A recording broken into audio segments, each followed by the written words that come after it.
用翻牌的刹那体验捉摸定未来够好了。可是体验这两个字呢，是平常的想法，这是日常正常性语言。赌徒啊，你要让这首诗里面有这样格言的两句，一出来就哇，这可以当成我的座右铭。你觉得体验改成定义之后效果会不一样？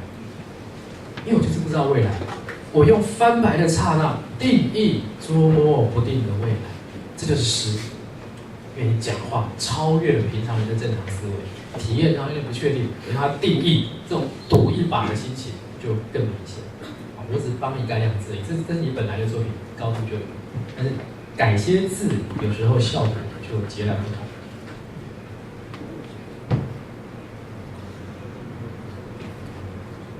圣一在，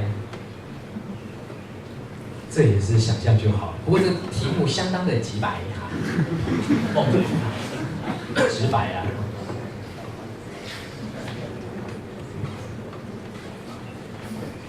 写感情容易写到很容易，就是写这种爱情的题目啦，很容易游掉。不过圣一没有，处理得很好。我看的时候我一直提心吊胆，你知道吗？因为前几句蛮普通的。我就会期待看到一篇，哎，糟糕，又是一个落入俗套的作品。但他后面说服了我，真的阿弥陀佛。可是你看他前面4句多普通，真的是普通到，你有时候会有点不太想往下看。明媚的双眸是黑夜里的繁星，这个比喻并不吸引啊，并不吸引。下面根本就浪费掉2句啊，绚丽夺目，难以忘怀，又来了，然后嘞，又怎样？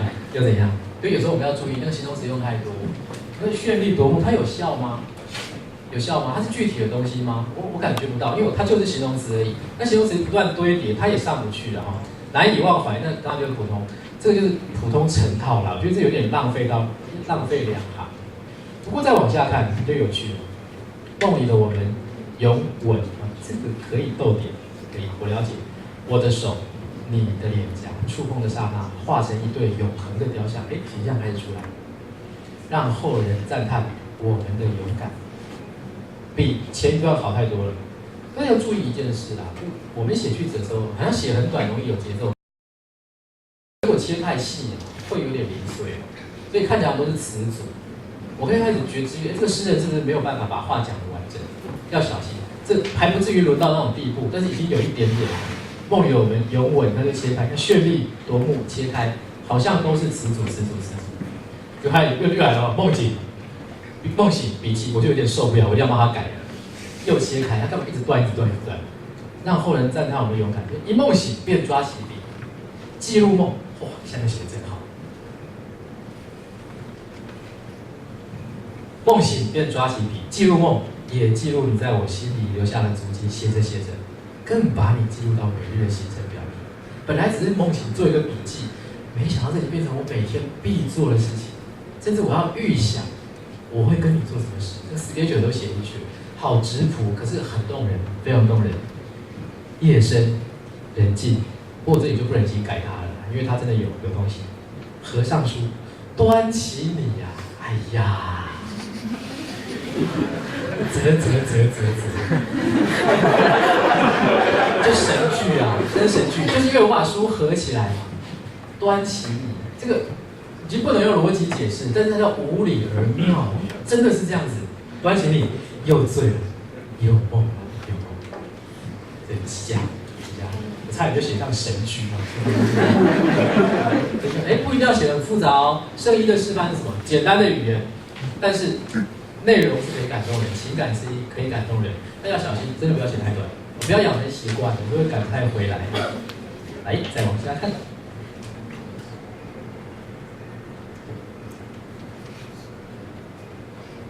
政委，我要承认，你的诗我看不懂。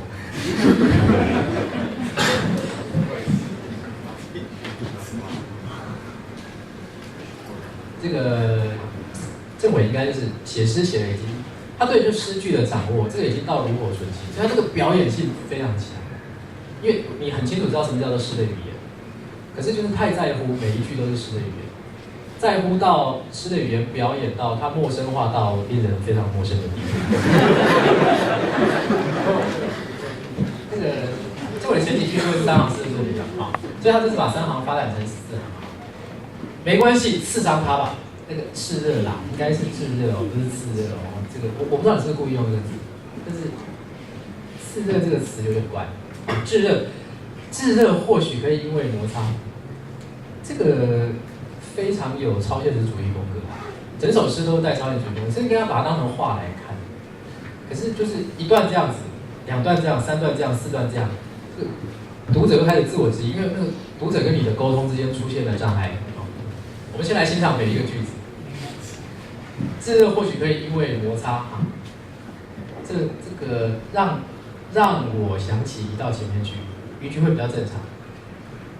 没关系，刺伤它吧。炙热或许可以因为摩擦，让我想起几根埋在黑土中的鱼、鸽、铁蟹以及白色的伤口。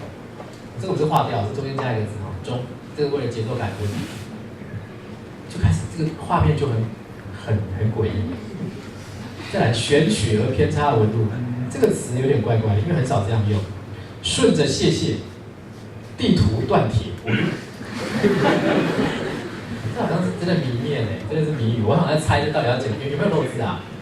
顺着谢谢，地图断铁。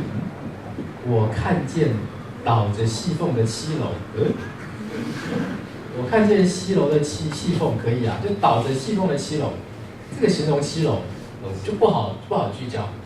舔过一口布满粉的喙，一块油的意识，这个我又看不太懂，就飘出了2块墙的结合细缝，又细缝缝隙了哦，2个有点重复。下巴移动的镜子，你说浮游坠落，这句话很漂亮。不想知道太纯粹的物，一挖指甲上的撕裂，这有打错字吗？打错字。你的诗让我不敢说你写错词，从头到尾就这么这是刻意的吧？这是努力经营出来。如果说他写错，我好像污蔑了这位诗人的崇高。那诗人撕裂是撕裂吧？应该是撕裂啦，请注意校对，好不好？不要因为你的气势很强大，就让我们一定要崇拜你。所以这个你很容易。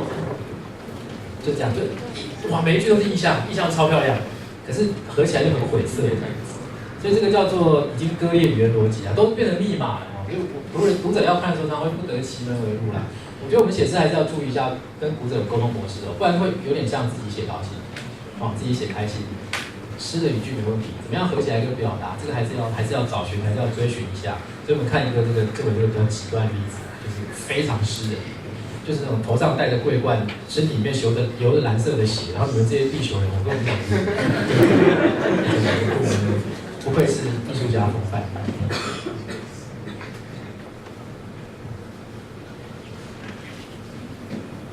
旁边的同学，这个是嘉豪吗？嘉豪先来吗？花季是否已尽？这个好文青的题目。所以这首诗基本上就是比较温柔一点的诗。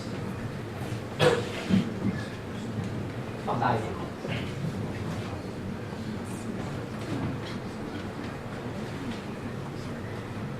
有好句子，不是天上的彩虹绚烂过后了无痕迹，太长了一点。我觉得句子不要一下塞进太多意义，因为读的时候会有一点障碍啊。不是荷叶上的露珠，太阳升起。稍纵即逝，你后面自己已经把它改成2句了嘛？因为这样还是这样一改就写得超棒的啊，完全没有话讲。不过光芒的芒是错别字啊，注意一下，不是迷茫的茫，那就没有3点水。这就是那种谚语式、格言式的佳句，疑惑是一盏生生不息的灯，在我心中持续闪烁。这个灯可以不要，会比较干脆一点。疑惑是一盏生生不息的灯，在我心中持续闪烁。你人家一看就哇，好像笔记写得太好了，再抄下来。这是非常多同学都出现的毛病。谁跟你们讲写诗一定要对仗或排比呢？我们已经好不容易脱离了格律跟古典的年代，排比会让你句式很呆。但是不知道各位国高中到底受过什么训练啊？为什么喜欢写骈文？不懂嘞，就很爱排比，很爱排比。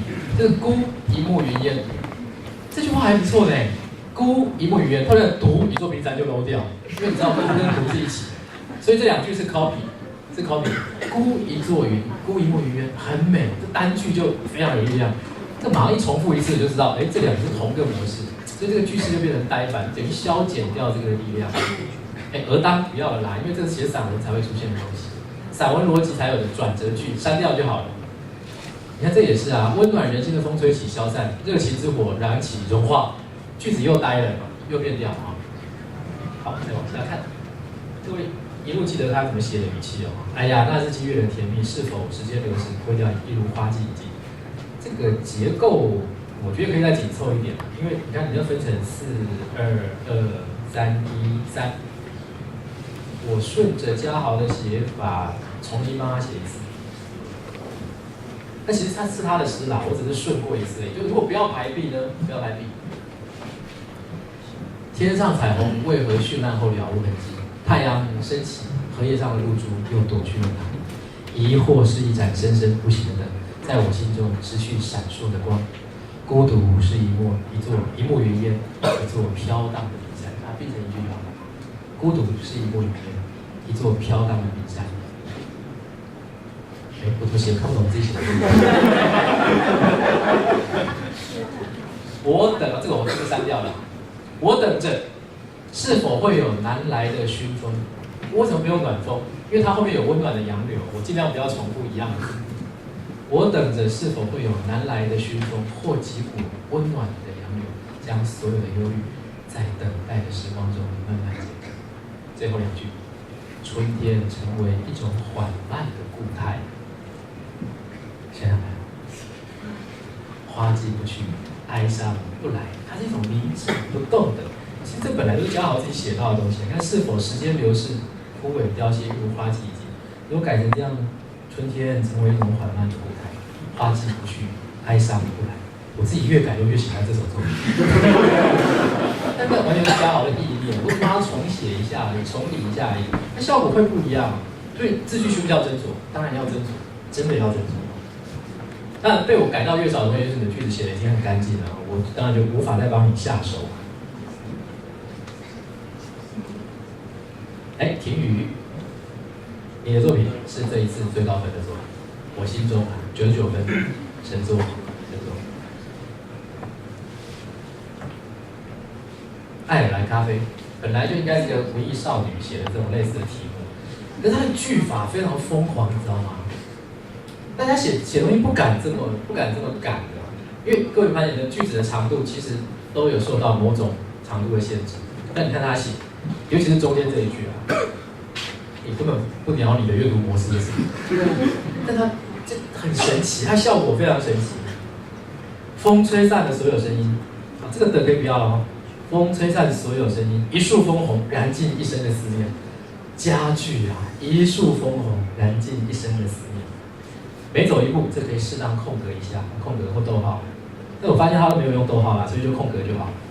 每走一步，就像踩碎一个记忆。第一句，每一句都漂亮不得了，晶莹剔透，闪闪发光。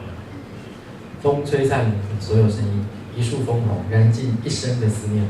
每走一步，就像踩碎一个记忆。我听不见你，听不见你如星子的泪。你说泪水滴在纸上，滴在字里，滴在柔软的唇瓣，滴进无糖咖啡，滴在这里可以换去，滴在故意在制造一个悬念，滴在梦的清波里，换到下一句，却怎么也滴不进我成也似的心。这句子好自然，讲话也好自然，可是他发现真的没有俗套，而且没有多的字，这要练到没有赘字，非常非常困难。要删，各位尽量把自己的字删到无话可再加，它的效果就是最强，就不会被其他东西减损。中间这句当然就是神来一泻而下的效果。我依回在风中，动词也用得很漂亮。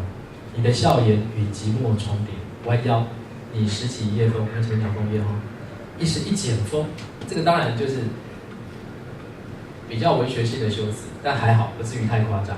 然后转身空格会比较好，让背影在染墨的蓝中凋零。只有一个毛病，就是最后一个。